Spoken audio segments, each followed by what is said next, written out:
Bom dia, gente. Hoje nós iremos continuar falando da atmosfera. Então, nessa nossa segunda aula, nós iremos abordar mais a respeito das camadas da atmosfera, falando também de questões como o aquecimento global, efeito estufa, né? O que isso está relacionado com a atmosfera, com as camadas atmosféricas. Então, nós iremos começar falando aqui um pouco a respeito da camada de ozônio. O que seria essa camada? A camada de ozônio é uma área da estratosfera que possui uma elevada concentração de ozônio, que é um gás. Esta camada funciona como uma espécie de escudo protetor para o planeta Terra, pois absorve cerca de 98% da radiação ultravioleta de alta frequência emitida pelo Sol. Sem esta camada, a vida seria praticamente impossível de existir. Então, nós podemos falar que essa camada de ozônio é como se ela fosse um escudo protetor, é como se ela fosse uma camada de proteção solar do planeta Terra. Então, é extremamente necessário que essa camada de ozônio ela permaneça intacta, porque se ela for destruída, os raios solares eles vão chegar com muita incidência no planeta Terra e aí vai ser muito difícil a gente conseguir sobreviver por conta dessa grande quantidade de radiação ultravioleta que a gente vai ser atingido. Então, só que tem a problemática, né, da destruição da camada de ozônio. Então, essa camada de ozônio, como a gente já falou, ela é vital para a Terra, pois absorve grande parte da radiação ultravioleta. Só que essa destruição da camada de ozônio é provocada pelo CFC, que é um tipo de material que ele pode ocasionar um buraco na camada de ozônio e ele é maior próximo justamente aos polos. Esse CFC ele é um tipo de material que ele é encontrado principalmente nos aerosóis, né? Então, esses desodorantes, spray, por exemplo, produtos como inseticida, eles vão ter uma quantidade de CFC. Ar-condicionado também vai possuir. É uma quantidade muito pequena, né, que cada um desses materiais vai ter do CFC. Hoje em dia já está sendo produzido muitos materiais que eles não vão ter mais o CFC. Eles vão ter um tipo de substância que é parecido com o CFC, só que ele não vai fazer a destruição da camada de ozônio. Só que imagine, no planeta Terra, a quantidade de pessoa que existe. Se todo mundo está usando diariamente um inseticida, ou um desodorante aerosol, ou um ar-condicionado, a quantidade de substância que vai ser jogada, né, na atmosfera. Então é por isso que a cada ano vem aumentando, né, esses buracos na camada de ozônio. E o que seria uma solução?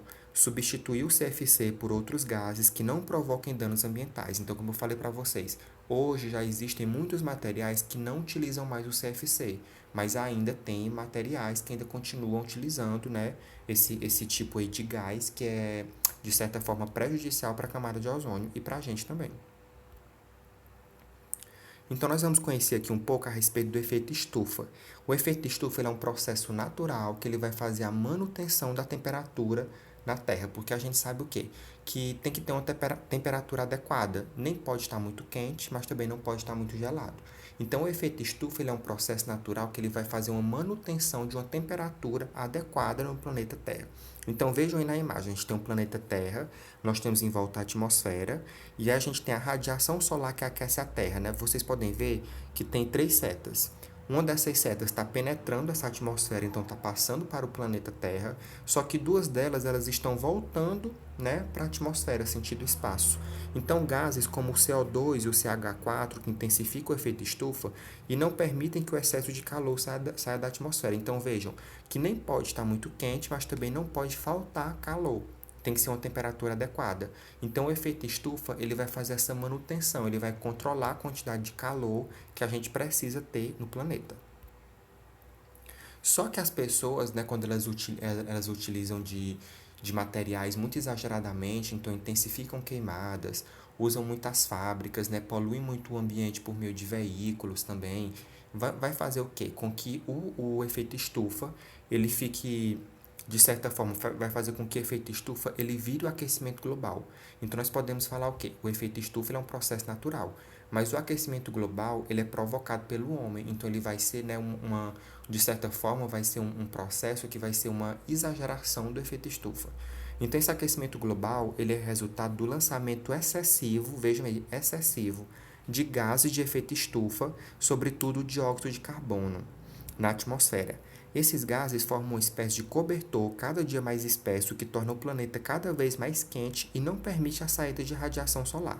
Então a gente viu que lá no efeito estufa, deixa eu voltar aqui a imagem. Vejam que a gente tem 3 setas, né? Mas 2 delas estão voltando para o espaço, enquanto apenas uma seta, que vai, no caso, identificar a radiação, está penetrando no planeta Terra. Só que o aquecimento global, ele não vai permitir que essa seta ela volte, né, com que essa radiação ela volte para o espaço.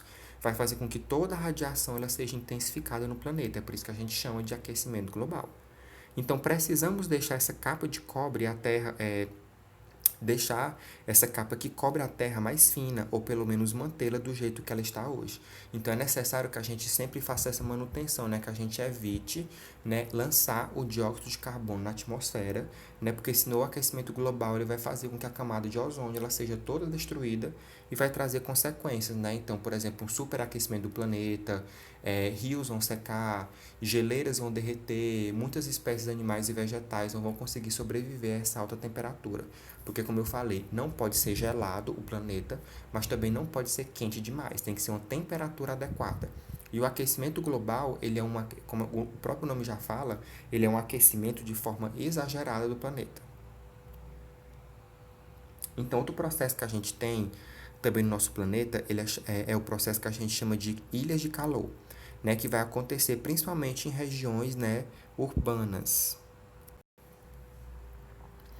Então, ilha de calor é o nome que se dá a um fenômeno climático que ocorre principalmente nas cidades com elevado grau de urbanização.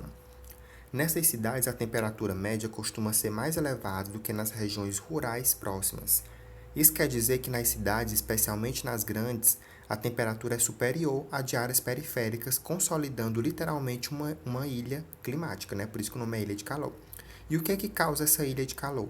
Poluição atmosférica, aumento do número de veículos, retirada da vegetação, aumento de área asfaltada e construção de grandes edifícios. Então, por isso que nas cidades é que vai acontecer esse fenômeno de ilha de calor, porque nas cidades é que vai ter menos vegetação, vai ter mais rua asfaltada, vai ter grande quantidade de construção de edifícios e vai ter uma maior quantidade de veículos, diferente da zona rural. O que a gente pode ver na zona rural é que vai ter uma grande quantidade de vegetação, né? Uma quantidade maior de vegetação. É por isso que vocês já devem ter notado que quando a gente vai para uma região de zona rural, o clima é menos intenso, né? Na zona rural não é tão quente quanto na cidade, né? Justamente por conta disso, né? Por conta da grande quantidade de poluição e da falta de vegetação que as cidades vão ter. Então, com essa grande quantidade de poluição que é lançada na atmosfera, pode acontecer um fenômeno que é chamado de chuva ácida. Então, o que vai acontecer nesse processo aí? Óxido de enxofre e nitrogênio provenientes de fábricas e escapamento de veículo entram na atmosfera. Então, vai acontecer o quê? Vai acontecer uma chuva que justamente vai ter esse tipo de material aí, né? Esses óxidos de enxofre e de nitrogênio. Então, essa chuva, como o próprio nome já diz, ela vai ser altamente ácida.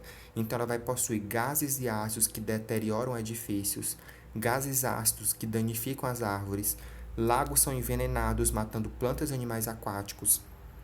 Essas plantas vão absorver substâncias venenosas, né? Então elas vão morrer. O solo também vai ficar ácido. E ácidos presentes no ar e na chuva prejudicam as pessoas. Então vai ser uma chuva que, mesmo que você não perceba que ela vai ter uma quantidade maior de acidez, mas ela pode fazer tudo isso aí que vocês viram, né? Danificar rios, a vegetação, deteriorar edifícios ou então estátuas, por exemplo, que estejam naquela cidade. Então, isso é mais comum em grandes cidades que têm uma grande quantidade de fábricas, né, que vão lançar esse tipo de material aí na atmosfera. Então, vai fazer com que tenha uma chuva que ela seja prejudicial para a gente e para o ambiente. Então, gente, agora vocês vão fazer leitura e resolução das questões dessas páginas que estão aparecendo aí, as páginas do livro, e vocês vão me enviar no WhatsApp até o dia 12 de junho. Então, qualquer dúvida, podem falar comigo que eu ajudo vocês a responderem. E por hoje era só. Tenham um bom dia e bons estudos.